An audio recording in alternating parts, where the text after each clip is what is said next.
ಸ್ನೇಹಿತರೆ, ನೀವು Amazon forest ಗಳಲ್ಲಿ ಕೆಲವು ಬುಡಕಟ್ಟು ಜನಾಂಗದವರು ಮನುಷ್ಯರನ್ನ ಕೊಂದು ತಿಂತಾರೆ ಅನ್ನೋ ಕಥೆನ ಕೇಳಿರ್ತೀರಾ. ಆದ್ರೆ ಈ ಮೂವಿನಲ್ಲಿ ಅಂತಹ ಬುಡಕಟ್ಟು ಜನಾಂಗದವರಿಗೆ ಬೇರೆ ಮನುಷ್ಯರು ಸಿಕ್ಕಾಗ ಅವರು ಆ ಮನುಷ್ಯರನ್ನ ಹೇಗೆ ಕಿತ್ತು ತಿಂತಾರೆ, ಹಾಗೆ ಆ ಮನುಷ್ಯರಿಗೆ ಎಷ್ಟೆಲ್ಲ ಟಾರ್ಚರ್ ಕೊಡ್ತಾರೆ ಅನ್ನೋದನ್ನ ಸಂಪೂರ್ಣವಾಗಿ ತಿಳಿಸಿದ್ದಾರೆ. ಈ ಮೂವಿನ ನೋಡುವಾಗ ನಿಮ್ಗೆ ಸ್ವಲ್ಪ ಹಿಂಸೆ ಅನ್ನಿಸ್ಬೋದು, ಆದ್ರೂ ಅಮೆಜಾನ್ ಫಾರೆಸ್ಟ್ ನಲ್ಲಿರುವಂತಹ ಬುಡಕಟ್ಟು ಜನಾಂಗದವರ ಆಚರಣೆಗಳು, ಅವರ ಮನಸ್ಥಿತಿಗಳು ಎಷ್ಟೆಲ್ಲ ಕ್ರೂರವಾಗಿರುತ್ತೆ ಅಂತ ನೀವು ತಿಳ್ಕೋಬೇಕು ಅಂದ್ರೆ ತಪ್ಪದೆ ಈ ಮೂವಿನ ಕೊನೆ ತನಕ ನೋಡ್ಬೇಕು. ಅಂದಾಗೆ ನಾವಿವಾಗ ನೋಡ್ತಿರುವ ಮೂವಿ ದ ಗ್ರೀನ್ ಇನ್ಫೆರ್ನೋ ಅಂತ. ಈ ಮೂವಿನ ಕ್ಯಾನಿಬಲ್ ಹಾರರ್ ಮೂವಿ ಅಂತಾನೆ ಹೇಳ್ಬೋದು. ಈ ಮೂವಿನಲ್ಲಿ ಬರುವಂತ ದೃಶ್ಯಗಳು ತುಂಬಾನೇ ಹಾರಬಲ್ ಆಗಿರ್ತವೆ. ಆದ್ರಿಂದ ಜಾಸ್ತಿ ಟೈಮ್ ವೇಸ್ಟ್ ಮಾಡದೆ ಸ್ಟೋರಿ ಕಡೆ ಹೋಗೋಣ.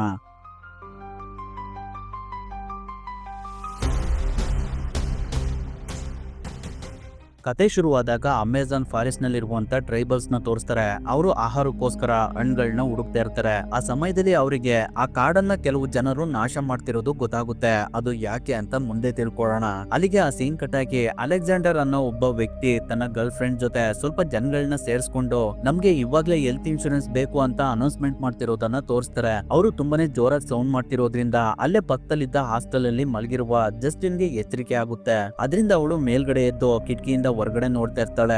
ನಂತರ ಜಸ್ಟಿನ್ ಅವಳ ಫ್ರೆಂಡ್ ಕೈಜಿ ಜೊತೆ ಕಾಲೇಜ್ ಕಡೆ ಬರ್ತಿರ್ಬೇಕಾದ್ರೆ ಅಲ್ಲೇ ಪಕ್ಕದಲ್ಲಿ ಅಲೆಕ್ಸಾಂಡರ್ ಅವನ ಗ್ರೂಪ್ ಜೊತೆ ಸೇರ್ಕೊಂಡು ಹಾಡು ಹೇಳ್ತಿರ್ತಾನೆ. ಅಂದ್ರೆ ಹಾಡು ಹೇಳ್ಕೊಂಡು ಪ್ರತಿಭಟನೆ ಮಾಡ್ತಾ ಇರ್ತಾನೆ. ಅವನನ್ನ ನೋಡಿದ ಕೈಜಿ, ಇವರಿಂದ ನನ್ಗೆ ಇವತ್ತು ನಿದ್ದೆ ಎಲ್ಲ ಹಾಳಾಯ್ತು, ಇವರಿಗೆ ಒಳ್ಳೇದಾಗುದಿಲ್ಲ ಅಂತ ಬೈತಾ ಇರ್ತಾಳೆ. ಅದಕ್ಕೆ ಜಸ್ಟಿನ್ ಅದನ್ನೆಲ್ಲ ಬಿಟಾಕು ಅಂತ ಹೇಳಿ ಅವಳು ಅಲೆಕ್ಸಾಂಡರ್ ನೇ ನೋಡ್ತಿರ್ತಾಳೆ. ಅವಾಗ ಅಲೆಕ್ಸಾಂಡರ್ ನ ಗರ್ಲ್ ಫ್ರೆಂಡ್ ಅವಳನ್ನ ನೋಡಿ ಅಲೆಕ್ಸಾಂಡರ್ ಗೆ ಕಿಸ್ ಮಾಡ್ತಾಳೆ. ನಂತರ ಜಸ್ಟಿನ್ ಮತ್ತೆ ಕೈಜಿ ಕ್ಲಾಸ್ಗೆ ಬರ್ತಾರೆ. ಅಲ್ಲಿ ಲೆಕ್ಚರ್ ಕೆಲವು ಹೆಣ್ಮಕ್ಳುಗಳಿಗೆ ನಡೀತಿರುವಂತ ಕೆಟ್ಟ ಆಚರಣೆಗಳ ಬಗ್ಗೆ ತಿಳಿಸ್ತಾ ಇರ್ತಾರೆ. ಆ ಆಚರಣೆಯಿಂದ ಪ್ರತಿ ವರ್ಷ 20 ಲಕ್ಷಕ್ಕಿಂತ ಹೆಚ್ಚಿನ ಹುಡುಗಿರು ತುಂಬಾನೇ ನೋವಿನಿಂದ ಬಳಲ್ತಾ ಇದ್ದಾರೆ ಅಂತ ಹೇಳ್ತಿರ್ತಾರೆ. ಅದನ್ನ ಕೇಳಿದ ಜಸ್ಟಿನ್ಗೆ ಸಖತ್ ಕೋಪ ಬಂದು, ನಾವು ಇವ್ರುಗಳನ್ನ ಹಾಗೆ ಬಿಡ್ಬಾರ್ದು, ನನ್ನ ತಂದೆ ಒಬ್ರು ಲಾಯರ್, ಅವ್ರಿಗೆ ಈ ವಿಷಯನ ತಿಳಿಸಿದ್ರೆ ಅವರು ಏನಾದ್ರೂ ಪರಿಹಾರ ಮಾಡ್ತಾರೆ ಅಂತ ಹೇಳ್ತಾಳೆ. ಅದಕ್ಕೆ ಆ ಲೆಕ್ಚರ್, ಆ ಆಚರಣೆಗಳು ಬರೀ ಒಂದ್ ದೇಶದಲ್ಲಿ ಮಾತ್ರ ನಡೀತಾ ಇಲ್ಲ, ಈ ಪ್ರಪಂಚದ ಮಧ್ಯಪ್ರದೇಶಗಳಲ್ಲಿ, ವೆಸ್ಟರ್ನ್ ಕಂಟ್ರೀಸ್ ಗಳಲ್ಲಿ, ಕೆಲವು ಮುಸ್ಲಿಮ್ಸ್ ದೇಶಗಳಲ್ಲಿ, ಹಾಗೆ ಅಮೆಜಾನ್ ನ ಆದಿವಾಸಿ ಜನಗಳಲ್ಲಿ ಈ ಆಚರಣೆ ಇನ್ನೂ ಇದೆ. ಅದರಿಂದ ಈ ಸಮಸ್ಯೆನ ಬಗೆಹರಿಸೋದಕ್ಕೆ ಒಬ್ರು ಲಾಯರ್ ಇಂದ ಸಾಧ್ಯ ಇಲ್ಲ ಅಂತ ಹೇಳ್ತಾರೆ. ಈಗಿರ್ಬೇಕಾದ್ರೆ ಜಸ್ಟಿನ್ ಮಾತಾಡೋದ್ನೆಲ್ಲ ಅಲ್ಲೇ ಪಕ್ಕದಲ್ಲಿದ್ದ ಜಾನ್ ನೋಟ್ ಮಾಡ್ಕೊಳ್ತಾ ಇರ್ತಾನೆ. ನಂತರ ಕ್ಲಾಸ್ ಮುಗಿದ್ಮೇಲೆ ಜಸ್ಟಿನ್ ಮತ್ತೆ ಕೈಜಿ ಇಬ್ರು ಹೊರಗಡೆ ಬರ್ತಿರ್ಬೇಕಾದ್ರೆ ಅವ್ರ ಹತ್ರ ಜಾನ್ ಬಂದು ಜಸ್ಟಿನ್ ಹತ್ರ ನಾನ್ ನಿಮ್ ಜೊತೆ ಸ್ವಲ್ಪ ಪ್ರೈವೇಟ್ ಆಗಿ ಮಾತಾಡ್ಬೇಕು ಅಂತ ಹೇಳ್ತಾನೆ. ಅದರಿಂದ ಕೈಜಿ ಅಲ್ಲೇ ಸೈಡಿಗೆ ಹೋಗ್ತಾಳೆ. ಅವಾಗ ಜಾನ್, ಅಲೆಕ್ಸಾಂಡರ್ ಈ ಪಾಂಪ್ಲೆಟ್ಸ್ ನ ನಿಮ್ಗೆ ಕೊಡು ಅಂತ ಹೇಳಿದಾನೆ. ಇವತ್ ಸಂಜೆ ಒಂದು ಮೀಟಿಂಗ್ ಇದೆ, ಅದರಲ್ಲಿ ನಾವೆಲ್ಲ ಕಾಲೇಜ್ P1 ಗೆ ಹೆಲ್ತ್ ಇನ್ಶೂರೆನ್ಸ್ ಕೊಡ್ಸೋದ್ರ ಬಗ್ಗೆ ಡಿಸ್ಕಸ್ ಮಾಡ್ತಾ ಇದೀವಿ. ನಿಮ್ಗೆ ಏನಾದ್ರೂ ಇಷ್ಟ ಆದ್ರೆ ಬರ್ಬೋದು, ನಮ್ ಗ್ರೂಪ್ ನಲ್ಲಿ ಹುಡುಗಿರು ಕೂಡ ಇದಾರೆ ಅಂತ ಹೇಳಿ ಅವನು ಅಲ್ಲಿಂದ ಹೋಗ್ತಾನೆ. ನಂತರ ಅಲ್ಲಿಗೆ ಕೈಜಿ ಬಂದು ಇವರಿಗೆಲ್ಲ ತಲೆ ಕೆಟ್ಟಿದೆ, ಅದರಿಂದನೇ ಇವ್ರುಗಳು ಹಿಂಗೆಲ್ಲ ಆಡ್ತಿದ್ದಾರೆ ಅಂತ ತಮಾಷೆ ಮಾಡ್ತಿರ್ತಾಳೆ. ಅದಾದ್ಮೇಲೆ ಜಸ್ಟಿನ್ ಮತ್ತೆ ಕೈಜಿ ಜಸ್ಟಿನ್ ತಂದೆ ಜೊತೆ ಲಂಚ್ ಮಾಡ್ತಿರೋದನ್ನ ತೋರಿಸ್ತಾರೆ. ಅವಾಗ ಜಸ್ಟಿನ್ ಅವಳ ತಂದೆ ಹತ್ರ ಅವರ ಲೆಕ್ಚರ್ ಹೇಳಿದ ವಿಷಯದ ಬಗ್ಗೆ ಡಿಸ್ಕಸ್ ಮಾಡ್ತಾ ಇರ್ತಾಳೆ. ಅದಕ್ಕೆ ಅವಳ ತಂದೆ ಅದನ್ನೆಲ್ಲ ಒಂದೇ ಸಲ ಸ್ಟಾಪ್ ಮಾಡೋದಕ್ಕೆ ಆಗೋದಿಲ್ಲ, ಸ್ವಲ್ಪ ಸಮಯ ತಗೊಳುತ್ತೆ ಅಂತ ಹೇಳ್ತಿರ್ತಾರೆ. ನಂತರ ಅವತ್ ರಾತ್ರಿ ಅಲೆಕ್ಸಾಂಡರ್ ಅವನ ಗ್ರೂಪ್ ನ ಮೆಂಬರ್ಸ್ ಗಳಿಗೆಲ್ಲ ಅಳಿವಿನ ಅಂಚಿನಲ್ಲಿರುವಂತ ಟ್ರೈಬಲ್ಸ್ ಗಳ ಬಗ್ಗೆ ನೀವೇನಾದ್ರೂ ಯೋಚನೆ ಮಾಡಿದೀರಾ? ಅವರ ಜಾಗನೆಲ್ಲ ನಾಶ ಮಾಡ್ತಿರುವಂತ ಕಂಪ್ನಿಗಳ ಬಗ್ಗೆ ನಾವು ಯೋಚನೆ ಮಾಡ್ಲೇಬೇಕು, ಅವರ ವಿರುದ್ಧ ನಾವು ಹೋರಾಡ್ಲೇಬೇಕು. ಈ ಸಮಸ್ಯೆಯ ಮಹತ್ವ ಗೊತ್ತಿರುವವರು ಯಾರ್ ಬೇಕಾದ್ರೂ ನಮ್ ಜೊತೆ ಸೇರ್ಕೋಬಹುದು. ತುಂಬಾ ವರ್ಷಗಳಿಂದ ಕೆಲವು ಕಂಪ್ನಿಗಳು ಅಮೆಜಾನ್ ಫಾರೆಸ್ಟ್ ನಲ್ಲಿ ನೈಸರ್ಗಿಕ ಅನಿಲ ಎಲ್ ಸಿಗುತ್ತೆ ಅಂತ GPS ಮೂಲಕ ತಿಳ್ಕೊಂಡು ಅದನ್ನ ಪಡ್ಕೊಳ್ಳೋದಕ್ಕೋಸ್ಕರ ಆ ಜಾಗದಲ್ಲಿರುವಂತ ಪ್ರಕೃತಿನೆಲ್ಲ ನಾಶ ಮಾಡ್ತಿದ್ದಾರೆ. ಹಾಗೆ ಆ ಜಾಗದಲ್ಲಿ ವಾಸವಾಗಿರುವಂತ ಟ್ರೈಬಲ್ಸ್ ಗಳನ್ನೆಲ್ಲ ಸಾಯಿಸ್ತಾ ಇದ್ದಾರೆ ಅಂತ ಹೇಳ್ತಿರ್ತಾನೆ. ಅಲ್ಲಿಗೆ ಜಸ್ಟಿಸ್ ಕೂಡ ಬಂದಿರ್ತಾಳೆ. ಅವಳು ಅಲೆಕ್ಸಾಂಡರ್ ನ ಮಾತುಗಳನ್ನ ಕೇಳಿಸ್ಕೊಂಡು, ಹಾಗಾದ್ರೆ ನಾವಿವಾಗ ಅರಣ್ಯಕ್ಕೆ ಹೋಗಿ ಉಪವಾಸ ಸತ್ಯಾಗ್ರಹ ಮಾಡ್ಬೇಕಾ ಅಂತ ಕೇಳ್ತಾಳೆ. ಅದಕ್ಕೆ ಅಲೆಕ್ಸಾಂಡರ್, ನೀನೇನು ಹೊಸಬ್ಲಲ್ವಾ, ಅದರಿಂದ ಈ ರೀತಿ ದುರಹಂಕಾರದಲ್ಲಿ ಮಾತಾಡ್ತಾ ಇದೀಯಾ, ನಿಮ್ಗಳಿಗೆಲ್ಲ ಅವ್ರ ಕಷ್ಟ ಎಲ್ಲ ಅರ್ಥ ಆಗುತ್ತೆ, ನೀನ್ ಇಲ್ಲಿಂದ ಹೋಗ್ಬಹುದು ಅಂತ ಹೇಳ್ತಾನೆ. ಅದರಿಂದ ಜಸ್ಟಿನ್ ತುಂಬಾನೇ ಬೇಜಾರ್ ಮಾಡ್ಕೊಂಡು ಅಲ್ಲಿಂದ ಹೋಗ್ತಾಳೆ. ನಂತರ ಅವತ್ ರಾತ್ರಿ ಜಸ್ಟಿನ್ ಮಲ್ಕೊಂಡು ತುಂಬಾನೇ ಯೋಚನೆ ಮಾಡ್ತಾಳೆ, ಅಲೆಕ್ಸಾಂಡರ್ ಮಾಡ್ತಿರುವಂತ ಕೆಲಸ ಸರಿ ಇದೆ, ಅವನಿಗೆ ನಾನು ಕೂಡ ಸಪೋರ್ಟ್ ಮಾಡ್ಬೇಕು ಅಂತ.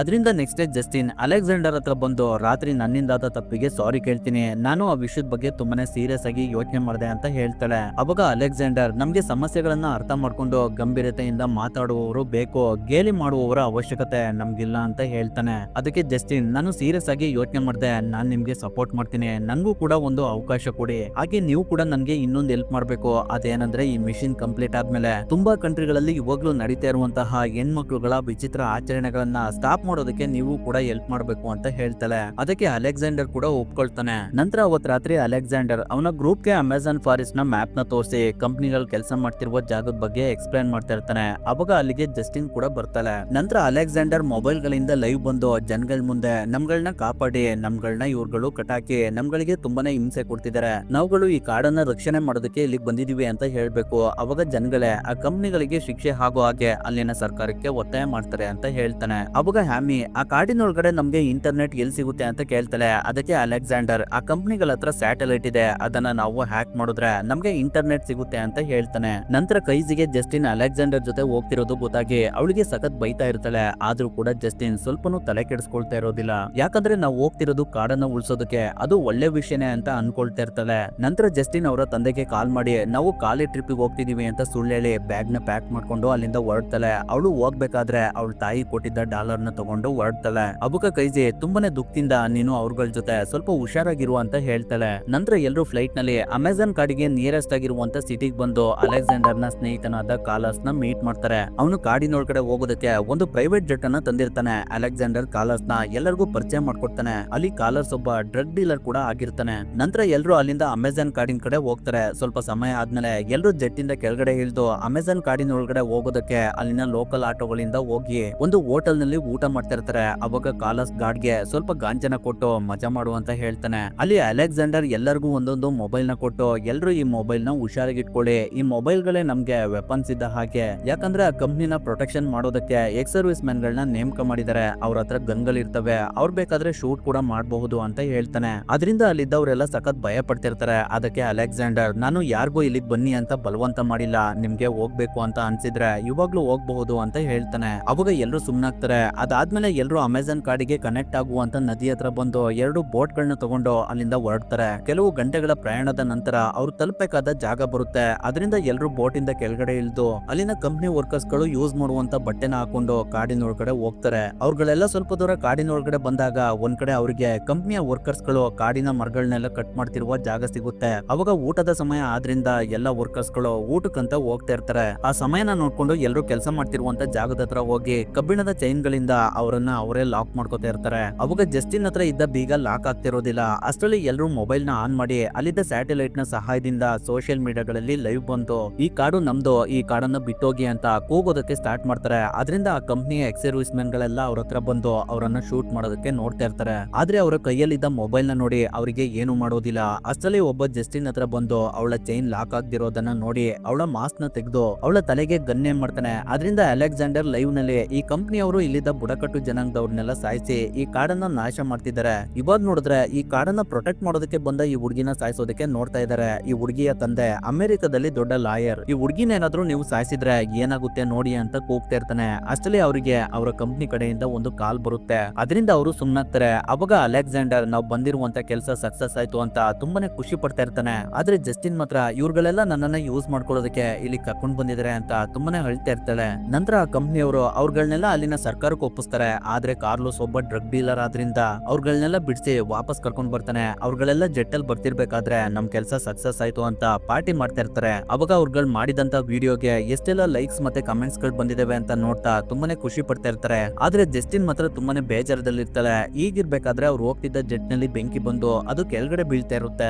ಅವಾಗ ಕೆಲವರು ಸೀಟ್ ಜೊತೆನೆ ಹಿಂದೆಯಿಂದ ಹಾರ್ ಹೋಗ್ತಾ ಇರ್ತಾರೆ. ಈ ಸೀನ್ ಅಂತೂ ಲೈವ್ ಆಗಿ ಫ್ಲೈಟ್ ಕ್ರಾಶ್ ಆದ್ರೆ ಹೇಗಿರುತ್ತೆ ಅನ್ನೋದನ್ನ ತುಂಬಾ ಚೆನ್ನಾಗಿ ತೋರಿಸಿದ್ದಾರೆ. ಆ ಜೆಟ್ ಕೆಳಗಡೆ ಬೀಳ್ತಿರ್ಬೇಕಾದ್ರೆ ತುಂಬಾ ಜನಕ್ಕೆ ಇಂಜುರಿ ಆಗ್ತಾ ಇರುತ್ತೆ. ಹಾಗೆ ಆ ಜೆಟ್ ನ ಪೈಲಟ್ ಗೆ ಯಾವ್ದೋ ಒಂದು ಮರದ ಪೀಸ್ ಹೊಡೆದು ಅವನ ತಲೆ ಕಟ್ಟಾಗ್ಬಿಡುತ್ತೆ. ನಂತರ ಬದುಕಿರೋರೆಲ್ಲ ಆ ಜೆಟ್ ಇಂದ ಹೊರಗಡೆ ಬಂದು ಒಬ್ರಿಗೊಬ್ರು ಸಮಾಧಾನ ಮಾಡ್ಕೊಳ್ತಿರ್ಬೇಕಾದ್ರೆ ಅವರ GPS ಎಲ್ಲೋ ಕಳ್ದೋಗ್ಬಿಟ್ಟಿರುತ್ತೆ. ಅದನ್ನ ಹುಡ್ಕೋದಕ್ಕೆ ಅಂತ ಬ್ರೋಕ್ ಹಿಂದೆ ತಿರುಗಿದಾಗ ಜೆಟ್ ಇಂಜಿನ್ ನ ಬ್ಲೇಡ್ ಅವನ ತಲೆಗೆ ಹೊಡೆದು ಅವನು ಅಲ್ಲೇ ಸತ್ತೋಗ್ತಾನೆ. ಅಲ್ಲೇ ಪಕ್ಕದಲ್ಲಿ ಕಾರ್ಲೋಸ್ ಕೂಡ ಸತ್ತೋಗಿರ್ತಾನೆ. ಈಗಿರ್ಬೇಕಾದ್ರೆ ಅವ್ರು ಇರುವಂತ ಜಾಗಕ್ಕೆ ಯಾರೋ ಬರ್ತಿರೋದು ಅಲೆಕ್ಸಾಂಡರ್ ಲವರಿಗೆ ಗೊತ್ತಾಗುತ್ತೆ. ಅದರಿಂದ ಅವಳು ಯಾರಾದ್ರೂ ಇದೀರಾ ಹೆಲ್ಪ್ ಮಾಡಿ ಅಂತ ಕೂಗ್ತಾ ಅವ್ರ ಕಡೆನೆ ಹೋಗ್ತಿರ್ತಾಳೆ. ಅಷ್ಟರಲ್ಲಿ ಅವಳ ಕುತ್ತಿಗೆಗೆ ಒಂದು ಬಾಣ ಬಂದು ಚುಚ್ಕೊಳ್ಳುತ್ತೆ. ಹಾಗೆ ಬೇರೆಯವ್ರಿಗೆಲ್ಲ ಪ್ರಜ್ಞೆ ತಪ್ಪೋ ಹಾಗೆ ಚಿಕ್ಕ ಚಿಕ್ಕ ಹ್ಯಾರೋಗಳು ಬಂದು ಚುಚ್ಕೊಳ್ತವೆ. ಅದರಿಂದ ಅವ್ರಿಗಳೆಲ್ಲ ಅಲ್ಲೇ ಪ್ರಜ್ಞೆ ತಪ್ಪಿ ಬಿದೋಗ್ತಾರೆ. ನಂತರ ಅವ್ರಗಳಿಗೆ ಪ್ರಜ್ಞೆ ಬಂದಾಗ ಆ ಕಾಡಿನ ಬುಡಕಟ್ಟು ಜನಾಂಗದವರು ಅವ್ರಗಳನ್ನ ದೋಣಿನಲ್ಲಿ ಹಾಕೊಂಡು ಹೋಗ್ತಿರ್ತಾರೆ. ಸ್ವಲ್ಪ ಸಮಯದ ನಂತರ ಆ ಬುಡಕಟ್ಟು ಜನಾಂಗದ ಬಸ್ತಿ ಬಂದಾಗ ಅಲ್ಲಿನ ಜನಗಳೆಲ್ಲ ಬಂದು ಅವ್ರಗಳ ಸುತ್ತಾಕೊಂಡು ಅವ್ರಗಳನ್ನ ತಿನ್ನೋ ತರ ನೋಡ್ತಾ ಇರ್ತಾರೆ. ಅಲ್ಲಿಗೆ ಎಷ್ಟೋ ಮನುಷ್ಯರ ತಲೆಗಳನ್ನ ನೇತಾಕಿರ್ತಾರೆ. ಅವ್ರಗಳನ್ನೆಲ್ಲ ಬಸ್ತಿ ಒಳಗಡೆ ಕರ್ಕೊಂಡು ಹೋಗ್ತಿರ್ಬೇಕಾದ್ರೆ ಕೆಲವು ಕಡೆ ಮನುಷ್ಯರ ದೇಹನ ಸುಲ್ದು ಬರೀ ಮೂಳೆಗಳನ್ನ ನೇತಾಕಿರ್ತಾರೆ. ಅಷ್ಟರಲ್ಲಿ ಅಲ್ಲಿಗೆ ಆ ಬುಡಕಟ್ಟು ಜನಾಂಗದ ಹಿರಿಯ ವ್ಯಕ್ತಿ ಅವ್ರ ಹತ್ರ ಬಂದು ಅವರ ತಲೆ ಕೂದಲುಗಳನ್ನೆಲ್ಲ ನೋಡಿ ಕೊನೆಗೆ ಜಾನ್ ಮಾತ್ರ ಇಟ್ಕೊಂಡು ಮಾಡ್ಕೊಂಡು ಉಳ್ದವ್ರನ್ನೆಲ್ಲ ಒಂದ್ ಕಡೆ ಕೂಡಾಕಿ ಜಾನ್ಗೆ ಏನೋ ಕುಡ್ಸಿ ಅವನನ್ನ ಒಂದು ಕಲ್ಲಿನ ಬಂಡೆ ಮೇಲ್ಗಡೆ ಮಲಗಿಸಿ ಅವನನ್ನ ಗಟ್ಟಿಯಾಗಿ ಇಟ್ಕೋತಾರೆ. ಅವಾಗ ಆ ಜಾಗದ ಹಿರಿಯ ವ್ಯಕ್ತಿ ಅವನ ಹತ್ರ ಬಂದು ಅವನ 2 ಕಣ್ಗಳನ್ನ ಕಿತ್ತು ತಿಂತಾರೆ. ಹಾಗೆ ಅವನ ನಾಲ್ಗೆನೂ ಕೂಡ ಕಟ್ ಮಾಡಿ ತಿಂತಾರೆ. ಅದಾದ್ಮೇಲೆ ಅವನ ಬಾಡಿನೆಲ್ಲ ತುಂಡಾಗಿ ಕಟ್ ಮಾಡ್ತಾ ಇರ್ತಾರೆ. ಈ ಸೀನ್ ನೋಡೋದಕ್ಕೆ ತುಂಬಾನೇ ಹಾರಬಲ್ ಆಗಿರುತ್ತೆ. ನಂತರ ಜಾನ್ ತಲೆನ ಕಟ್ ಮಾಡಿ ಎಲ್ಲ ಟ್ರೈಬಲ್ಸ್ ಗಳಿಗೂ ಕೂಡ ತೋರಿಸ್ತಾ ಇರ್ತಾರೆ ಅವನ ಬಾಡಿ ರಕ್ತನ. ಆ ಜಾಗದ ಹಿರಿಯ ವ್ಯಕ್ತಿ ಕುಡಿತಾ ಇರ್ತಾರೆ. ಅದಾದ್ಮೇಲೆ ಜಾನ್ ಬಾಡಿಗೆಲ್ಲ ಉಪ್ಪು ಖಾರನ ಹಾಕಿ ಒಂದ್ ಕಡೆ ಇಟ್ಟು ಬೆಂಕಿನ ಹಾಕ್ತಾರೆ. ಅದನ್ನೆಲ್ಲ ನೋಡಿ ಅಲೆಕ್ಸಾಂಡರ್ ಜೊತೆ ಬದುಕಿರೋರ್ಗೆಲ್ಲ ತುಂಬಾನೇ ಭಯ ಆಗ್ತಾ ಇರುತ್ತೆ. ಅಲ್ಲಿ ಏನ್ ನಡೀತಾ ಇದೆ ಅಂತ ಅವ್ರಗಳಿಗೆ ಅರ್ಥನೇ ಆಗ್ತಾ ಇರೋದಿಲ್ಲ. ಈಗಿರ್ಬೇಕಾದ್ರೆ ಸ್ವಲ್ಪ ಸಮಯ ಆದ್ಮೇಲೆ ಜಾನ್ ಬಾಡಿನ ಹೊರಗಡೆ ತೆಗೆದು ಅಲ್ಲಿನ ಜನಗಳೆಲ್ಲ ಹಂಚ್ಕೊಂಡು ತಿಂತಾ ಇರ್ತಾರೆ. ಆ ಬುಡಕಟ್ಟು ಜನಾಂಗದವರೆಲ್ಲ ಆ ದಿನನ ಹಬ್ಬದ ರೀತಿ ಆಚರಣೆ ಮಾಡ್ತಾ ಇರ್ತಾರೆ. ನಂತರ ಅವತ್ ರಾತ್ರಿ ಡ್ಯಾನಿಲ್ ನಾವು ಇಲ್ಲಿಂದ ಬಚಾವ್ ಆಗೋದಕ್ಕೆ ಇರೋದು ಒಂದೇ ದಾರಿ, ಅದೇನಂದ್ರೆ ಬ್ಯಾಟ್ರಿ ಕ್ಲೋಸ್ ಆಗೋಷ್ಟರಲ್ಲಿ GPS ನ ಹುಡುಕಿ ಸಿಗ್ನಲ್ ನ ಕಳಿಸ್ಬೇಕು ಅಂತ ಹೇಳ್ತಾನೆ. ಅದಕ್ಕೆ ಅಲೆಕ್ಸಾಂಡರ್ ಜೀವನ ಉಳಿಸ್ಕೊಳ್ಳೋದಕ್ಕೆ ನಾವು ಇಲ್ಲೇ ಇರ್ಬೇಕು, ಯಾಕಂದ್ರೆ ನಾನು ಈ ಕೆಲಸನ ಮಾಡೋದಕ್ಕೆ ಬಂದಿರೋದು ಬರೀ ಸೋಷಿಯಲ್ ವರ್ಕ್ಗೋಸ್ಕರ ಅಲ್ಲ, ನನ್ಗೆ ಬೇರೆ ಕಂಪ್ನಿಯವರು ದುಡ್ಡು ಕೊಟ್ಟಿದ್ದಾರೆ. ಈ ಕಂಪ್ನಿನ ಇಲ್ಲಿಂದ ಹೊರಗಡೆ ಕಳ್ಸೋದಕ್ಕೆ, ಇದರಿಂದ ನಾವು ಕೂಡ ಫೇಮಸ್ ಆಗ್ತೀವಿ. ಅವಾಗ ನಮ್ಗೆ ಒಳ್ಳೆ ನೇಮ್ ಬರುತ್ತೆ, ಹಾಗೆ ದುಡ್ಡು ಕೂಡ ಸಿಗುತ್ತೆ. ಇನ್ನ 2-3 ದಿನದಲ್ಲಿ ಬೇರೆ ಕಂಪ್ನಿಯವರು ಈ ಜಾಗಕ್ಕೆ ಬರ್ತಾರೆ. ಈ ಜಾಗ ತುಂಬಾನೇ ಬೆಲೆ ಬಾಳುತ್ತೆ. ಈ ಜನಗಳನ್ನೆಲ್ಲ ಉಳಿಸೋದಕ್ಕೆ ಯಾರ ಕೈಯಿಂದನೂ ಸಾಧ್ಯ ಇಲ್ಲ. ಆ ಕಂಪ್ನಿಯವರು ಬಂದಾಗ ನಮ್ಗಳನ್ನ ಇವ್ರ ಕಡೆಯಿಂದ ಬಚಾವ್ ಮಾಡ್ತಾರೆ. ಇವಾಗ ಈ ಜನಗಳು ಜಾನ್ನ ಸಾಯಿಸಿರೋದ್ರಿಂದ ಇವರಿಗೆ ಅವನ ಬಾಡಿನ ಪೂರ್ತಿ ತಿನ್ನೋದಕ್ಕೆ ಕೆಲವು ದಿನಗಳು ಬೇಕಾಗುತ್ತೆ ಅಂತ ಹೇಳ್ತಾನೆ. ಅದರಿಂದ ಅಲ್ಲಿದ್ದವ್ರಿಗೆಲ್ಲ ಅಲೆಕ್ಸಾಂಡರ್ ಮೇಲೆ ಕೋಪ ಬಂದು ಅವನ ಮೇಲೆ ಅಟ್ಯಾಕ್ ಮಾಡೋದಕ್ಕೆ ಅಂತ ಹೋಗ್ತಾರೆ. ಅವಾಗ ಕಾರ ಅವ್ರಗಳನ್ನ ತಡೆದು ನಾನು ಇಲ್ಲಿಂದ ಹೊರಗಡೆ ಹೋಗ್ತೀನಿ, ನೀವು ನನ್ಗೆ ಸಹಾಯ ಮಾಡಿ ಅಂತ ಹೇಳಿ ಅಲ್ಲಿಂದ ಹೊರಗಡೆ ಹೋಗೋದಕ್ಕೆ ಟ್ರೈ ಮಾಡ್ತಾಳೆ. ಆದ್ರೆ ಅವಾಗ ಅವಳಿಗೆ ಮತ್ತೆ ಪ್ರಜ್ಞೆ ತಪ್ಪೋ ಹಾಗೆ ಅಲ್ಲಿನ ಜನಗಳು ಆರೋ ಇಂದ ಹೊಡಿತಾರೆ. ನೆಕ್ಸ್ಟ್ ಜಸ್ಟಿನ್ ಮಲಗಿರ್ಬೇಕಾದ್ರೆ ಒಂದು ಚಿಕ್ಕ ಹುಡುಗಿ ಅವಳ ಹತ್ರ ಬಂದು ಅವಳು ಹಾಕೊಂಡಿರುವ ಡಾಲರ್ ನ ನೋಡ್ತಾ ಇರುತ್ತೆ. ಅದರಿಂದ ಜಸ್ಟಿನ್ಗೆ ಎಚ್ಚರಿಕೆ ಆಗುತ್ತೆ. ಅವಾಗ ಜಸ್ಟಿನ್ ಆ ಮಗುಗೆ ಅವಳ ಡಾಲರ್ ನಲ್ಲಿರುವಂತ ಚಿಕ್ಕ ಕೊಳಲಿಂದ ಸೌಂಡ್ ಮಾಡಿ ಆ ಮಗುನ ಅಟ್ರಾಕ್ಟ್ ಮಾಡೋದಕ್ಕೆ ಟ್ರೈ ಮಾಡ್ತಾ ಇರ್ತಾಳೆ. ಅಷ್ಟರಲ್ಲಿ ಅಲ್ಲಿಗೆ ಆ ಬುಡಕಟ್ಟಿನ ಜನಗಳು ಬಂದು ಜಸ್ಟಿನ್, ಆಮಿ ಮತ್ತೆ ಸಮಂತನ ಹೊರಗಡೆ ಕರ್ಕೊಂಡು ಹೋಗಿ ಅವರ ಒರಿಜಿನಾಲಿಟಿನ ಚೆಕ್ ಮಾಡ್ತಾ ಇರ್ತಾರೆ. ಅವ್ರಗಳಲ್ಲಿ ಜಸ್ಟಿನ್ ಮಾತ್ರ ಒರಿಜಿನ್ ಇರ್ತಾರೆ. ಅದರಿಂದ ಹ್ಯಾಮಿ ಸಮಂತನ ಮತ್ತೆ ಅವರಿದ್ದ ಜಾಗಕ್ಕೇನೆ ಕೂಡಾಕಿ ಜಸ್ಟಿನ್ ಪ್ರಜ್ಞೆ ತಪ್ಪಿಸಿ ಅವಳನ್ನ ಬೇರೆ ಕಡೆ ಕರ್ಕೊಂಡು ಹೋಗ್ತಾ ಇರ್ತಾರೆ. ಅದನ್ನ ನೋಡಿದ ಸಮಂತ ನಾನಿಲ್ಲಿಂದ ಹೋಗ್ತೀನಿ ಅಂತ ಮತ್ತೆ ಮೇಲ್ಗಡೆ ಹೋಗೋದಕ್ಕೆ ಟ್ರೈ ಮಾಡ್ತಾ ಇರ್ತಾಳೆ. ಅವಾಗ ಡ್ಯಾನಿಲ್ ಅವಳನ್ನ ತಡೆದು ಮೊಬೈಲ್ ನ ತಗೊಂಡು ರಿಂಗ್ ಟೂನ್ ನ ಆನ್ ಮಾಡಿ ಅಲ್ಲಿಂದ ಹೊರಗಡೆ ಎಸಿತಾನೆ. ಅವಾಗ ಅವರನ್ನ ಕಾಯ್ತಿದ್ದ ಬುಡಕಟ್ಟಿನ ಮನುಷ್ಯ ಆ ಮೊಬೈಲ್ ಹತ್ರ ಹೋಗ್ತಾನೆ. ಅವಾಗ ಎಲ್ರು ಸೇರಿ ಸಮಂತನ ಅಲ್ಲಿಂದ ಹೊರಗಡೆ ಕಳ್ಸಿ ನೀನು ಇಲ್ಲಿಂದ ತಪ್ಪಿಸ್ಕೊಂಡು ಯಾರನ್ನಾದ್ರೂ ಕರ್ಕೊಂಡ್ ಬಾ ಅಂತ ಹೇಳ್ತಾರೆ. ಅದರಿಂದ ಸಮಂತ ಅಲ್ಲಿಂದ ಓಡೋಗಿ ನದಿ ಹತ್ರ ಇರುವಂತ ದೋಣಿನ ತಗೊಂಡು ಅಲ್ಲಿಂದ ತಪ್ಪಿಸ್ಕೋತಾಳೆ. ನೆಕ್ಸ್ಟ್ ಡೇ ಬೆಳಿಗ್ಗೆ ಆ ಬುಡಕಟ್ಟಿನ ಜನಗಳು ಜಸ್ಟಿನ ವಾಪಸ್ ಅವಳಿದ್ದ ಜಾಗಕ್ಕೆ ಕರ್ಕೊಂಡ್ ಬರ್ತಾರೆ. ಅವಳ ಬಾಡಿಗೆಲ್ಲ ಬಿಳಿ ಬಣ್ಣನ ಬಳ್ದಿರ್ತಾರೆ. ಅವಳು ಪ್ರಜ್ಞೆ ತಪ್ಪಿದ್ಮೇಲೆ ಅವಳಿಗೆ ಆ ಬುಡಕಟ್ಟಿನ ಜನಗಳು ಏನ್ ಮಾಡಿದ್ರು ಅನ್ನೋದೇ ಅವಳಿಗೆ ಗೊತ್ತಿರೋದಿಲ್ಲ. ನಂತರ ಅಲ್ಲಿನ ಮಕ್ಕಳುಗಳು ಅವರಿಗೆಲ್ಲ ತಿನ್ನೋದಕ್ಕೆ ಸ್ವಲ್ಪ ಆಹಾರನ ತಂದ್ಕೊಡ್ತಾರೆ. ಅವಾಗ ಜಸ್ಟಿನ್ ಮತ್ತೆ ಅವಳ ಹತ್ರ ಡಾಲರ್ ನಲ್ಲಿದ್ದ ಕೊಳಲಿಂದ ಆ ಮಗುಗೆ ಇಂಪ್ರೆಸ್ ಮಾಡೋದಕ್ಕೆ ನೋಡ್ತಾಳೆ. ಆದ್ರೂ ಕೂಡ ಆ ಮಗು ಅಲ್ಲಿಂದ ಹೋಗುತ್ತೆ. ಅವರಿಗೆ ಕೊಟ್ಟಿರುವಂತ ಆಹಾರ ಯಾವುದೋ ಒಂದು ಪ್ರಾಣಿಯ ಮಾಂಸ ಆಗಿರುತ್ತೆ. ಅದನ್ನ ನೋಡಿದ ಹ್ಯಾಮಿ ನನ್ಗೆ ನಾನ್ ವೆಜ್ ತಿಂದು ಅಭ್ಯಾಸ ಇಲ್ಲ ಅಂತ ಹೇಳ್ತಿರ್ತಾಳೆ. ಅದಕ್ಕೆ ಡ್ಯಾನಿಲ್ ನಾವ್ ಇಲ್ಲಿಂದ ತಪ್ಪಿಸ್ಕೊಳ್ಳೋದಕ್ಕೆ ಎನರ್ಜಿ ಬೇಕು, ಅದರಿಂದ ವಿಧಿ ಇಲ್ದೆ ಇದನ್ನ ತಿನ್ಲೇಬೇಕು ಅಂತ ಹೇಳ್ತಾನೆ. ಅದರಿಂದ ಎಲ್ರು ಅವ್ರಿಗೆ ಇಷ್ಟ ಇಲ್ದೇ ಇದ್ರು ಆಹಾರನ ತಿಂತಾ ಇರ್ತಾರೆ. ಆಮಿ ಕೂಡ ವಿಧಿ ಇಲ್ದೇನೆ ತಿಂತಾಳೆ. ಆದ್ರೆ ಅವಳಿಗೆ ಅವಳು ತಿಂತಿದ್ದ ಬೋಲ್ ಒಳಗಡೆ ಕಾರಳ ಬಾಡಿ ಚರ್ಮ ಇರುತ್ತೆ. ಅದು ಆಮಿಗೆ ಕಾರ ಅವಳ ಬಾಡಿಗೆ ಹಾಸ್ಕೊಂಡಿದ್ದ ಟ್ಯಾಟೋ ಇಂದ ಗೊತ್ತಾಗ್ಬಿಡುತ್ತೆ. ಕಾರಳ ಟ್ಯಾಟೋ ಇರುವಂತ ಚರ್ಮನ ಇಟ್ಕೊಂಡು ಅಲ್ಲಿನ ಮಕ್ಕಳುಗಳೆಲ್ಲ ಆಟ ಆಡ್ತಿರ್ತವೆ. ಅದನ್ನ ನೋಡಿದ ಹ್ಯಾಮಿ ನಾನಿನ್ನ ಬದುಕೋದಿಲ್ಲ ಅಂತ ಡಿಸೈಡ್ ಮಾಡಿ ಅವಳ ಕೈಯಲ್ಲಿದ್ದ ಬೋಲ್ ನ ಪೀಸ್ ಮಾಡಿ ಅದರ ಒಂದು ಪೀಸ್ ಇಂದ ಅವಳ ಕುತ್ತಿಗೆನ ಅವಳೇ ಕಟ್ ಮಾಡ್ಕೊಂಡು ಸತ್ತೋಗ್ತಾಳೆ. ಅವಾಗ ಡ್ಯಾನಿಲ್ ಒಂದು ಪ್ಲಾನ್ ಮಾಡಿ ಗಾರ್ಡ್ ಹತ್ರ ಇದ್ದ ಗಾಂಜನ ಇಸ್ಕೊಂಡು ಆಮಿ ಬಾಡಿ ಒಳಗಡೆ ತುರುಕ್ತಾನೆ. ಯಾಕಂದ್ರೆ ನೆಕ್ಸ್ಟ್ ಆ ಬುಡಕಟ್ಟಿನ ಜನಾಂಗದವರು ಆಮಿ ಸತ್ತಿರೋದ್ರಿಂದ ಮೊದ್ಲು ಅವಳನ್ನೇ ತಿಂತಾರೆ. ಅವಾಗ ಅವಳ ಬಾಡಿ ಒಳಗಡೆ ಇರುವಂತ ಗಾಂಜನ ಕೂಡ ಅವರು ತಿಂತಾರೆ. ಅದರಿಂದ ಅವ್ರಿಗೆಲ್ಲ ಮತ್ ಬರುತ್ತೆ. ಅವಾಗ ನಾವು ತುಂಬಾ ಈಸಿಯಾಗಿ ಇಲ್ಲಿಂದ ತಪ್ಪಿಸ್ಕೋಬಹುದು ಅಂತ ಅವ್ರ ಪ್ಲಾನ್. ಹಾಗೆ ಜಸ್ಟಿನ್ ಹ್ಯಾಮಿ ಹಾಕೊಂಡಿದ್ದ ಡ್ರೆಸ್ ನ ತಗೊಂಡು ಅವಳು ಹಾಕೋತಾಳೆ. ಸ್ವಲ್ಪ ಸಮಯ ಆದ್ಮೇಲೆ ಮತ್ತೆ ಬುಡಕಟ್ಟಿನ ಜನಗಳು ಅವ್ರ ಹತ್ರ ಬಂದು ಆಮಿ ಸತ್ತಿರೋದನ್ನ ನೋಡಿ ಅವಳನ್ನ ತಗೊಂಡೋಗಿ ಅವಳ ಬಾಡಿನ ಕಟ್ ಮಾಡಿ ಬೇಯೋದಕ್ಕೆ ಇಡ್ತಾರೆ. ಆ ಬಾಡಿ ಬೆಂದ್ಮೇಲೆ ಎಲ್ರು ಆಮಿ ಬಾಡಿನ ಕಿತ್ತಾಡ್ಕೊಂಡ್ ತಿಂತಾ ಇರ್ತಾರೆ. ಹಾಗೆ ಅವರೆಲ್ಲ ಮತ್ತಿಂದ ತೇಲಾಡ್ತಾ ಇರ್ತಾರೆ. ಸ್ವಲ್ಪ ಸಮಯ ಆದ್ಮೇಲೆ ಎಲ್ರು ಕೂತಲ್ಲೇ ನಿದ್ದೆ ಮಾಡೋದಕ್ಕೆ ಸ್ಟಾರ್ಟ್ ಮಾಡ್ತಾರೆ. ಅವಾಗ ಜಸ್ಟಿನ್ ಮತ್ತೆ ಡೆನಿಲ್ ಇಬ್ರು ಹೊರಗಡೆ ಬಂದು ಗಾರ್ಡ್ ನ ಮೇಲ್ಗಡೆ ಹೇಳ್ಕೊತಾ ಇರ್ತಾರೆ. ಆದ್ರೆ ಅವನಿಗೆ ಅಲೆಕ್ಸಾಂಡರ್ ನಿನ್ನೆ ರಾತ್ರಿ ಸಮಂತಗೆ ಆ ಬುಡಕಟ್ಟಿನ ಮನುಷ್ಯ ಪ್ರಜ್ಞೆ ತಪ್ಪಿಸೋದಕ್ಕೆ ಹೊಡೆದಿದ್ದ ಹ್ಯಾರೋನ ತಗೊಂಡು ಚುಚ್ತಾನೆ. ಅದರಿಂದ ಗಾರ್ಡ್ ಪ್ರಜ್ಞೆ ತಪ್ಪಿ ಕೆಳಗಡೆ ಬಿದ್ದೋಗ್ತಾನೆ. ಅದಕ್ಕೆ ಡ್ಯಾನಿಲ್ ನೀನೇನ್ ಮನುಷ್ಯನ ಇಲ್ಲ ರಾಕ್ಷಸನ ಅಂತ ಬೈದು ಅಲ್ಲಿಂದ ಜಸ್ಟಿನ್ ಮತ್ತೆ ಡ್ಯಾನಿಲ್ ಹೊರಗಡೆ ಬಂದು ಓಡೋಗ್ತಾರೆ. ಈ ಕಡೆ ಗಾರ್ಡ್ಗೆ ಪ್ರಜ್ಞೆ ಬಂದಾಗ ಅವನು ಅಲ್ಲಿಂದ ತಪ್ಪಿಸ್ಕೊಳ್ಳೋದಕ್ಕೆ ಪ್ರಯತ್ನ ಪಟ್ಟ ಅಂತ ಅವನನ್ನ ಅಲ್ಲಿನ ಜನಗಳೆಲ್ಲ ಸೇರ್ಕೊಂಡು ಜೀವಂತವಾಗಿ ಕಿತ್ತು ತಿಂತಾರೆ. ಜಸ್ಟಿನ್ ಮತ್ತೆ ಡ್ಯಾನಿಲ್ ಇಬ್ರು ಅವರಿಗೆ ಅಲ್ಲಿಂದ ಹೊರಗಡೆ ಹೋಗೋದಕ್ಕೆ ದಾರಿ ಗೊತ್ತಾಗದೆ ನಾವು ಜೆಟ್ ಕ್ರಾಶ್ ಆಗಿರುವ ಜಾಗಕ್ಕೆ ಹೋಗಿ GPS ನ ಹುಡುಕಿ ಅದರಿಂದ ಸಿಗ್ನಲ್ ಕಳ್ಸೋಣ, ಅವಾಗ ನಮ್ಮನ್ನ ಸೇವ್ ಮಾಡೋದಕ್ಕೆ ರೆಸ್ಕ್ಯೂ ಟೀಮ್ ನವರು ಬರ್ತಾರೆ ಅಂತ ಹೇಳಿ ಜೆಟ್ ಕ್ರಾಶ್ ಆಗಿರುವಂತ ಜಾಗಕ್ಕೆ ಬರ್ತಾರೆ. ಆ ಜಾಗದಲ್ಲಿ ಜೆಟ್ ಕ್ರಾಶ್ ಆದಾಗ ಯಾರ್ಯಾರು ಸತ್ತಿದ್ರು ಅವ್ರನ್ನೆಲ್ಲ ಒಂದು ಕಂಬಕ್ಕೆ ನೇತಾಕಿರ್ತಾರೆ. ಅದನ್ನ ನೋಡಿ ಜಸ್ಟಿನ್ ಮತ್ತೆ ಡ್ಯಾನಿಲ್ಗೆ ಸಖತ್ ಭಯ ಆಗ್ತಾ ಇರುತ್ತೆ. ಆದ್ರೂ ಕೂಡ ಡ್ಯಾನಿಲ್ ಹೇಗೋ ಮಾಡಿ GPS ನ ಹುಡುಕ್ತಾನೆ. ಮಾಡ್ತಾನೆ. ಆದ್ರೆ ಅಷ್ಟೊತ್ತಿಗಾಗ್ಲೇ ಅದರ ಬ್ಯಾಟ್ರಿ ಲೋ ಆಗಿ ಅದು ಸ್ವಿಚ್ ಆಫ್ ಆಗಿರುತ್ತೆ. ಅಷ್ಟರಲ್ಲಿ ಅವರಿಗೆ ಯಾವ್ದೋ ಮೊಬೈಲ್ ನಿಂದ ಸೌಂಡ್ ಬರ್ತಿರೋದು ಕೇಳುತ್ತೆ. ಅದರಿಂದ ಅವರು ಅಲ್ಲಿ ಸತ್ತಿರೋರ್ ಪಾಕೆಟ್ ನಲ್ಲಿ ಯಾವ್ದಾದ್ರು ಮೊಬೈಲ್ ಇದೆಯಾ ಅಂತ ನೋಡ್ತಾ ಇರ್ತಾರೆ. ಅವಾಗ ಸಾರಾ ಬಾಡಿಯ ಪ್ಯಾಂಟ್ ಪಾಕೆಟ್ ನಲ್ಲಿ ಮೊಬೈಲ್ ಇರೋದು ಅವರಿಗೆ ಗೊತ್ತಾಗುತ್ತೆ. ಇನ್ನೇನ್ ಅವರು ಆ ಮೊಬೈಲ್ ನ ತಗೋಬೇಕು. ಅಷ್ಟರಲ್ಲಿ ಅಲ್ಲಿಗೆ ಕೆಲವು ಬುಡಕಟ್ಟಿನ ಜನಗಳು ಬಂದು ಆರೋಗಳಿಂದ ಹೊಡೆದು ಅವರನ್ನ ಪ್ರಜ್ಞೆ ತಪ್ಪಿಸ್ತಾರೆ. ನೆಕ್ಸ್ಟ್ ಡ್ಯಾನಿಲ್ ನ ಒಂದು ಕಂಬು ಕಟಾಕಿ ಅವನ ಮೂಳೆ ಎಲ್ಲ ಮುರಿದೋಗೋ ರೀತಿ ಹೊಡಿತಾ ಇರ್ತಾರೆ. ಈ ಕಡೆ ಜಸ್ಟಿನ್ ಕೂಡ ಕಟಾಕಿ ಅವಳ ಬಾಡಿಗೆ ಏನೋ ಇಡ್ತಾ ಇರ್ತಾರೆ. ಹಾಗೆ ಡ್ಯಾನಿಲ್ ಬಾಡಿಗೂ ಕೂಡ ಯಾವ್ದೋ ಗ್ರೀನ್ ಕಲರ್ ಪೇಸ್ಟ್ ನ ಇಡ್ತಾರೆ. ಅವಾಗ ಆ ಕಾಡಿನಲ್ಲಿ ಇರುವಂತ ಇರುವೆಗಳೆಲ್ಲ ಡ್ಯಾನಿಲ್ ಬಾಡಿ ಮೇಲ್ಗಡೆ ಬಂದು ಅವನನ್ನ ಸಖತ್ ಕಟ್ತಾ ಇರ್ತವೆ. ಈಗಿರ್ಬೇಕಾದ್ರೆ ಆ ಬುಡಕಟ್ಟಿನ ಜನಾಂಗದ ಹಿರಿಯ ವ್ಯಕ್ತಿ ಜಸ್ಟಿನ್ ಹತ್ರ ಬಂದು ಅವಳನ್ನ ಸಾಯಿಸೋದಕ್ಕೆ ನೋಡ್ತಾ ಇರ್ತಾರೆ. ಅಷ್ಟರಲ್ಲಿ ಯಾರೋ ಕೂಗ್ತಿರೋ ಸೌಂಡ್ ಅವರಿಗೆ ಕೇಳುತ್ತೆ. ಅದರಿಂದ ಅವರು ಹೊರಗಡೆ ಬಂದು ನೋಡಿದ್ರೆ ಆ ಬುಡಕಟ್ಟಿನ ಮನುಷ್ಯ ಒಬ್ಬ ವ್ಯಕ್ತಿಯ ತಲೆನ ಕಟ್ ಮಾಡ್ಕೊಂಡು ಬಂದು ಅವನ ಭಾಷೆನಲ್ಲಿ ಏನು ಹೇಳ್ತಾ ಇರ್ತಾನೆ. ಅವಾಗ ಅವರೆಲ್ಲ ಅವ್ರ ಹತ್ರ ಇದ್ದ ಬಿಲ್ಲು ಬಾಣ ಬರ್ಜಿಗಳನ್ನೆಲ್ಲ ತಗೊಂಡು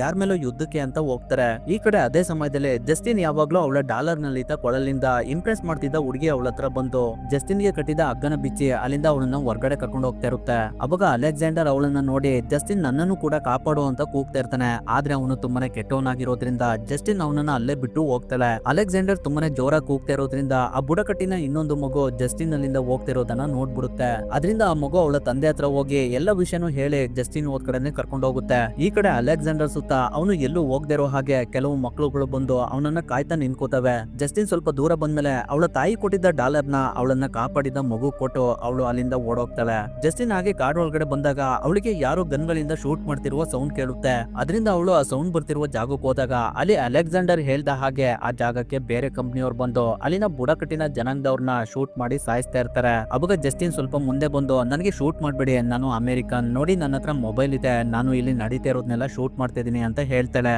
ಅವಾಗ ಗನ್ಮ್ಯಾನ್ ನಿನ್ನ ಹತ್ರ ಇರುವಂತ ಮೊಬೈಲ್ ನ ಕೆಳಗಡೆ ಬಿಸಾಕು ಅಂತ ಹೇಳ್ತಾನೆ. ಜಸ್ಟಿನ್ ಗೆ ಬೇರೆ ವಿಧಿ ಇಲ್ದೆ ಅವಳ ಹತ್ರ ಇದ್ದ ಮೊಬೈಲ್ ನ ಕೆಳಗಡೆ ಬಿಸಾಕ್ತಾಳೆ. ನಂತರ ಜಸ್ಟಿನ್ ನ ಗನ್ಮ್ಯಾನ್ ಗಳು ಅಲ್ಲಿಂದ ಒಂದು ಹೆಲಿಕಾಪ್ಟರ್ ನಿಂದ ಅವಳನ್ನ ಅವಳ ದೇಶಕ್ಕೆ ವಾಪಸ್ ಕಳಿಸ್ತಾರೆ. ಈ ಕಡೆ ಜೀವಂತವಾಗಿ ಉಳಿದಿದ್ದ ಟ್ರೈಬಲ್ಸ್ ಗಳೆಲ್ಲ ವಾಪಸ್ ಅವರ ಬಸ್ತಿ ಕಡೆ ಹೋಗ್ತಾರೆ. ಅದಾದ ನಂತರ ಜಸ್ಟಿನ್ ಅಮೆರಿಕಕ್ಕೆ ಬಂದು ಅವಳ ತಂದೆ ಮತ್ತೆ ಅಲ್ಲಿನ ಆಫೀಸರ್ಸ್ ಗಳಿಗೆ ಉಳಿದ ಸ್ಟೂಡೆಂಟ್ಸ್ ಗಳೆಲ್ಲ ಜೆಟ್ ಕ್ರಾಶ್ ಇಂದ ಸತ್ತೋದ್ರು. ಆ ಇನ್ಸಿಡೆಂಟ್ ಅಲ್ಲಿ ಉಳಿದಿದ್ದು ನಾನೊಬ್ಳೆ. ನಾನು ಇಲ್ಲಿವರೆಗೂ ಆದಿವಾಸಿಗಳ ಜೊತೆನೆ ಇದ್ದೆ. ಅವರು ನನ್ನನ್ನ ತುಂಬಾನೇ ಚೆನ್ನಾಗಿ ನೋಡ್ಕೋತಾ ಇದ್ರು. ಅವರೇ ನನಗೆ ಊಟ ಎಲ್ಲ ಕೊಡ್ತಿದ್ರು. ಆ ಆದಿವಾಸಿಗಳು ತುಂಬಾನೇ ಒಳ್ಳೆಯವರು ಅಂತ ಸುಳ್ಳು ಹೇಳ್ತಾಳೆ. ಹಾಗೆ ಅಲ್ಲಿಗೆ ಬೇರೆ ಕಂಪ್ನಿಯವ್ರು ಬಂದು ಮತ್ತೆ ಅಲ್ಲಿನ ಕಾಡನ್ನ ನಾಶ ಮಾಡ್ತಿರುವ ವಿಷಯನ ತಿಳಿಸ್ತಾಳೆ. ಅವಾಗ ಒಬ್ರು ಆಫೀಸರ್ ಅಲ್ಲಿ ನಿನ್ನ ಬಿಟ್ರೆ ಬೇರೆ ಇನ್ಯಾರು ಇಲ್ವಾ ಅಂತ ಕೇಳ್ತಾರೆ. ಅದಕ್ಕೆ ಜಸ್ಟಿನ್ ಇಲ್ಲ ಇನ್ಯಾರು ಇಲ್ಲ, ಎಲ್ಲರೂ ಸತ್ತೋದ್ರು ಅಂತ ಹೇಳ್ತಾಳೆ. ಅಲ್ಲಿಗೆ ಈ ಮೂವಿ ಎಂಡ್ ಆಗುತ್ತೆ.